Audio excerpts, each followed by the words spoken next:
காஞ்சனா படத்தில் வர லாரன்ஸ் மாதிரி கருவளையத்தோடு சுற்றிட்டு இருக்கீங்களா? இந்த வீடியோவை கடைசி வரைக்கும் ஸ்கிப் பண்ணாமல் பாருங்கள். டார்க் சர்க்கிள் காசஸ் ரெண்டு டைப் தான். ஒன்று பிக்மெண்டேஷன், இன்னொன்று பிளட் வெசல்ஸ். உங்களுக்கு எந்த விதமான டார்க் சர்க்கிள்ஸ் வந்திருக்குன்னு பார்க்க எஃபெக்டடான ஸ்கின்னை கொஞ்சம் ஸ்ட்ரெச் பண்ணி பாருங்கள். அப்படி ஸ்ட்ரெச் பண்ணுறப்ப அந்த ஸ்கின் டார்க் கலராகவே இருந்துச்சுன்னா அது பிக்மெண்டேஷன்ஸ்னால வரக்கூடிய டார்க் சர்க்கிள். ஸ்ட்ரெச் பண்ணுறப்ப அந்த ஸ்கின் உங்கள் நார்மல் ஸ்கின் கலரில் இருந்துச்சுன்னா அது பிளட் வெசல்ஸ் பாதிப்படைறதுனால வரக்கூடிய டார்க் சர்க்கிள்ஸ். இது ரெண்டையுமே ரெண்டு விதமாக தான் ட்ரீட் பண்ண முடியும். இப்போ பிக்மெண்டேஷனால் வரக்கூடிய டார்க் சர்க்கிள்ஸ்க்கு விட்டமின் சி, நயாசினமேட் கம்மியாக இருக்கக்கூடிய, எக்ஸாம்பிளுக்கு 1% 2% இருக்கக்கூடிய ஐ க்ரீம், ஐ சீரம் யூஸ் பண்ணலாம். சப்போஸ் உங்களுக்கு பிளட் வெசல்ஸ் பாதிப்படைறதுனால வரக்கூடிய டார்க் சர்க்கிள்ஸ் இருந்துச்சுன்னா கண்டிப்பாக 8 ஹவர்ஸ் ஸ்லீப் தேவை. நைட் ஸ்க்ரீன் டைமை கம்மி பண்ணுங்கள், நிறைய தண்ணி குடிங்க. கியூக்கம்பர்ஸை ஸ்மால் ஸ்லைசஸாக கட் பண்ணி எஃபெக்டடான ஏரியாவில் வைங்க. இது எஃபெக்டடான ஸ்கின்னுக்கு நல்ல ஹைட்ரேஷன் தரும்.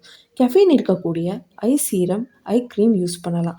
முக்கியமாக ரா காஃபியை எஃபெக்டடான ஏரியாவில் யூஸ் பண்ணாதீங்க. அது மேலும் மேலும் எஃபெக்டடான ஏரியாவை டேமேஜ் பண்ணும். ஊராக சுற்றியும் டார்க் சர்க்கிளுக்கு சொல்யூஷன் தெரியாத உங்கள் ஃப்ரெண்ட்ஸுக்கு இந்த வீடியோவை ஷேர் பண்ணுங்கள்.